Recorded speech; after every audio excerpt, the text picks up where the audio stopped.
पर सो रही थी। तो आखिर सुरीली आधी रात में नागिन बनकर रंगोली के पास क्यों आई थी?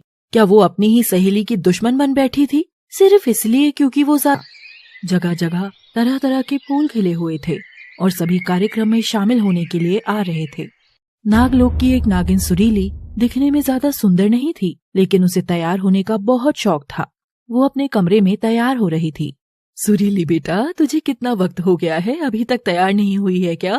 कितनी देर हो रही है, कार्यक्रम शुरू होने वाला है।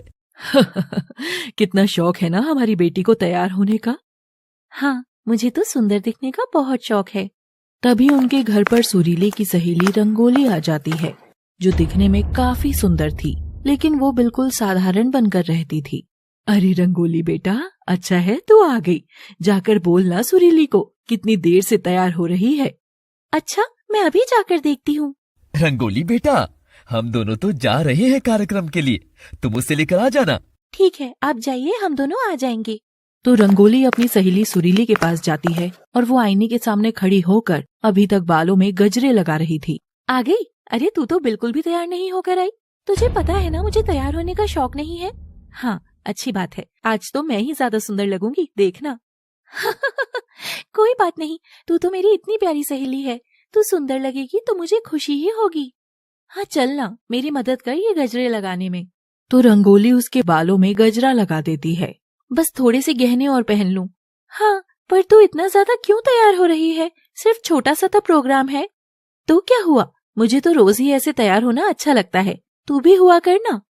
नहीं, बस मेरे हिस्से की भी तू ही हो लिया कर। हाँ, सही बात है। तो थोड़ी देर में सुरीली तैयार हो जाती है, लेकिन अभी भी रंगोली साधारण होकर भी सुरीली से ज्यादा सुंदर लग रही थी। रंगोली, जरा यहाँ आ तो मेरे सामने, आईने में देख कौन ज्यादा सुंदर लग रहा है।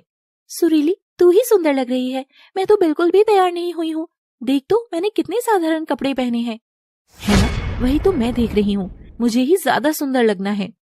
हाँ तो लग ही रही है, देख तेरे गहने, गजरा और चमकीले कपड़े, कितना अच्छा है सब। वही तो, तूने तो बड़ा पुराना सा कुछ पहना है, ऐसा लग रहा है।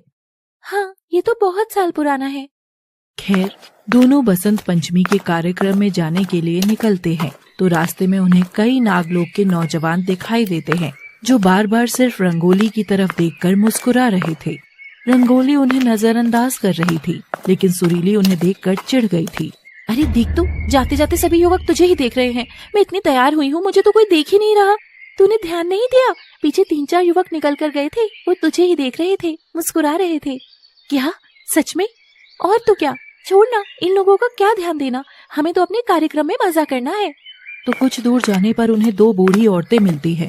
वाह रंगोली बेटा, कितनी सुंदर लग रही है तू। क्यों माई, मैं नहीं दिख रही आप दोनों को? देखो तो मेरे कपड़े, मेरे गहने और ये मेरा गजरा तो देखो। हाँ हाँ, तू भी ठीक लग रही है, लेकिन तू इतना कुछ करके भी रंगोली जैसी नहीं लग रही है। हाँ, वही तो मैं कह रही हूँ, रंगोली ने तो कुछ भी नहीं पहना है, ना कुछ गहने, ना अच्छे कपड़े, ना कोई गजरा, फिर भी देख कितनी प्यारी है। ये बात कहकर वो औरतें चली जाती है और उनकी बातों से सुरीली को बुरा लगता है, लेकिन रंगोली उसे समझा देती है। अरे इन औरतों को मैं अच्छे से जानती हूँ, इनकी तेरे माता पिता से दुश्मनी है, इसलिए तेरे साथ ऐसा कर रही थी। क्या सच में? और तो क्या, तभी जानबूझकर मेरी झूठी तारीफ कर रही थी, वरना तू खुद ही देख ले, मुझ में तारीफ जैसा कुछ है क्या? नहीं नहीं, कुछ भी नहीं है।